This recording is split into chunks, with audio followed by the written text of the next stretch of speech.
Hello guys, welcome back to my video. ಇವತ್ತೇನಾಯಿತು ಗೊತ್ತಾ friends, ನಾನು ಜಸ್ಟ್ ಗೇಮ್ ಆಡಬೇಕಂತ ಆನ್ಲೈನ್ ಬಂದಾಗ ನನ್ನ ಫ್ರೆಂಡ್ಸ್ ನನಗೆ ಚಾಲೆಂಜ್ ಕೊಡ್ತಾರೆ, ನೀನು 1v3 ಮಾಡಂತ. ಅದು ನನ್ನ ಫ್ರೆಂಡ್ ಒಬ್ಬನು ಸೋಲೋ ಹಾಗೆ ನಿಂತಿದ್ದ, ಅದಕ್ಕಾಗಿ ನಾನು 2v3 ಮಾಡಿಬಿಟ್ಟೆ. ಆದ್ರೆ ಅವರು ಗೇಮ್ ಒಳಗೆ ಬಂದಾಗ ನನಗೆ ಗೊತ್ತಾಯಿತು ಅವ್ರದ್ದು ಏನು ಪ್ಲ್ಯಾನ್ ಇತ್ತು ಅಂತ.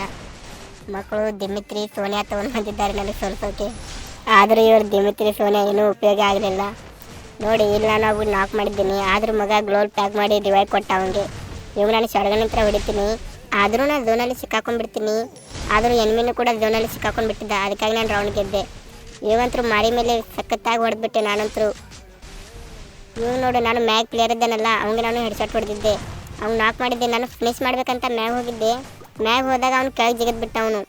ಕೆಳಗೆ ಜಿಗಿದಾಗ ಅವನು ದಿಮಿತ್ರಿ ಆಗಿಬಿಟ್ಟ. ಅವನಿಗೆ ಕೆಳಗಿನವನು ಇವಂತರ ರಿವೈವ್ ಆದ ಬಿಡಿ. ಆದರೆ ಇವ್ ನೋಡಿ, ನನಗೆ ಝೋನಲ್ಲಿ ಸಿಗಿಸ್ಕೊಂಡು ಬಿಡ್ತಾನೆ ಇವನು ಬಾಟ್ ನನ್ನ ಮಗ.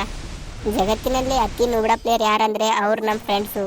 ನಿಮ್ಮ ಹತ್ರ ಯಾರದೇ ನುಬ್ಡ ಪ್ಲೇಯರ್ ಇದ್ದರೆ ಅವ್ನಿಗೆ ಟ್ಯಾಗ್ ಮಾಡಿ, ನಿಮ್ಮ ಫ್ರೆಂಡ್ಗೆ ಹೇಳಿ ನೀವು ಎಂಥ ನುಬ್ ಪ್ಲೇಯರ್ ಇದೆ ಅಂತ.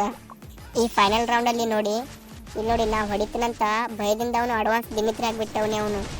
ಈ ಬಾಟ್ ನನ್ನ ಮಕ್ಕಳಿಗೆ ಮ್ಯಾಚ್ ಅಂತೂ ಗೆಲ್ಲಕ್ಕಾಗಲಿಲ್ಲ. ಆದರೂ ನೀವು ಯಾರಾದರೂ ನಮ್ಮ ಜೊತೆ ಆಡಬೇಕಂತ ಅಂದ್ಕೊಂಡಿದ್ರೆ ನಿಮ್ಮ ಯುವಾಡಿಯನ್ನು ನಮಗೆ ಕಮೆಂಟ್ನಲ್ಲಿ ಹೇಳ್ಬೋದು. ಪಾಪ ಇವರಂತೂ 8-4 ಸೋತು ಹೋದರು.